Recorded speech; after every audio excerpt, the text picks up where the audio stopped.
Hi, my name is Heather Slusser, the agriculture educator in Marathon County.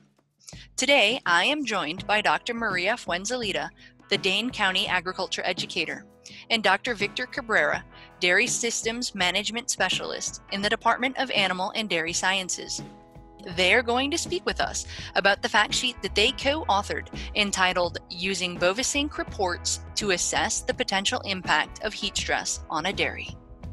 Dr. Fuenzalida, could you tell us how to use Bovasync reports to assess the potential impact of heat stress on a dairy?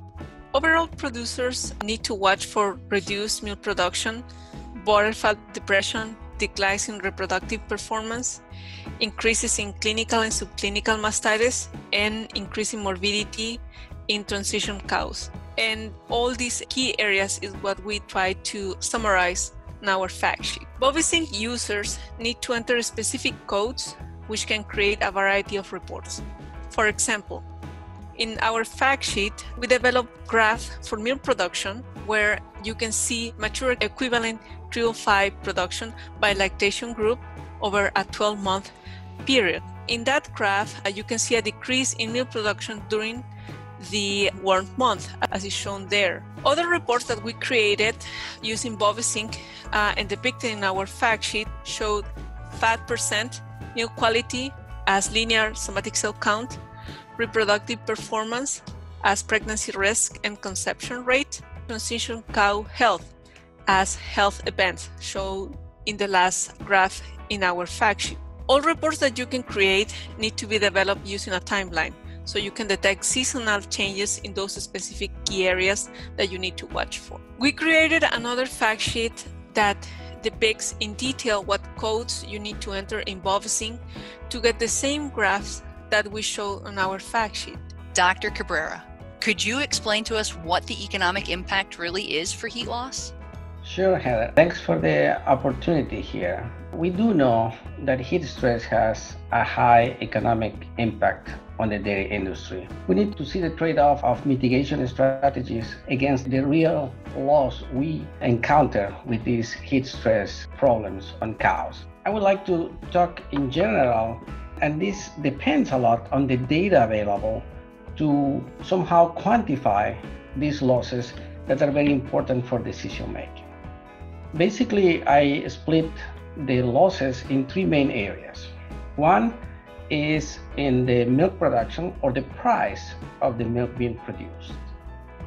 Another area is in the reproduction management of the farm and its impact. And finally, another important area is how heat stress will impact the health of the animals and what's the cost of that. I'm pretty sure there are more areas. And also I'm aware that some of these areas will overlap a little bit. So we need to be careful when we do these calculations as a reference point. They will not be exact, but it will give a good idea what the value loss is. If we talk about milk production, it is clear if we look at the records, if we compare the summer months with the rest of the months of the year, that's an easy way visually and actually with the numbers to find out how much is the loss of milk during that time. And we can find out on average every single cow will produce 5 pounds less during summer months. So if we know the milk price and the feed cost, and let's put some prices, like for example the milk price at $16 or $20 per hundredweight and the feed cost at 12 cents per pound, we can easily calculate what is the marginal cost of that milk not being produced. Because we may expect about 2.4 pounds of milk for every pound of feed. Based on that calculation, at $16 price of milk and $12 pound of feed, for every loss of pound of milk, we will expect about 11 cents of income loss on the farm. And if we multiply that by the number of cows, and during the period of summer, like 90 days, for example, we can easily find out what's that loss of value.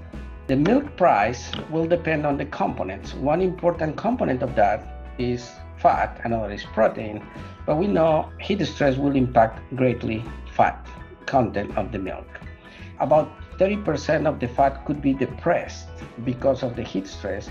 So if we just multiply that number by the price per pound of fat, we can easily find out what is the final loss of that. If we move on quickly to the reproduction side, there are several ways we can calculate that, but one simplified proposition would be to just see how much the pregnancy rate decreases during summer.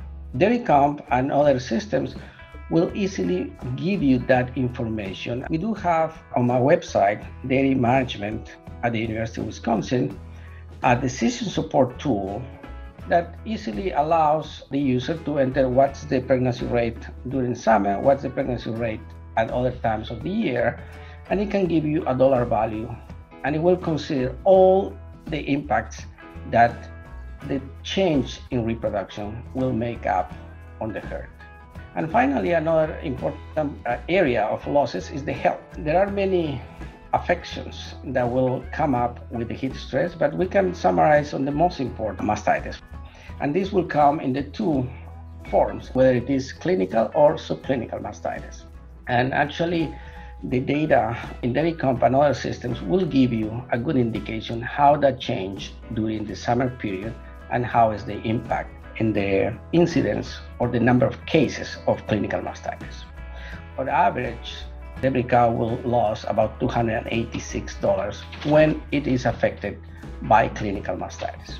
If we look at the clinical mastitis before and during summer, we can actually easily find out what's the value of that loss because of the heat stress. At the subclinical level, we do know the milk losses are about 88 to 132, whether they are primiparous or multiparous, pounds per day for every doubling of the somatic cell count from 50,000. So if you have a 50,000 somatic cell count, you would not have any loss. If that doubles to 100, we will be losing 88 pounds on primiparous cows and 132 pounds on multiparous cows. And that will double at 200. We can use that as a good reference to calculate what's the loss of milk, and we can calculate the value of that milk being lost. And finally, another affection of the heat stress would be ketosis. On average, a cow affected by ketosis will lose about $129 per event. So if we calculate the change in events, we can find out the final value of that. If we put all together, you can see it's a large amount, and there is a good incentive to improve anything we can do to decrease its impact. Thank you both for being with me today and sharing all of this valuable information.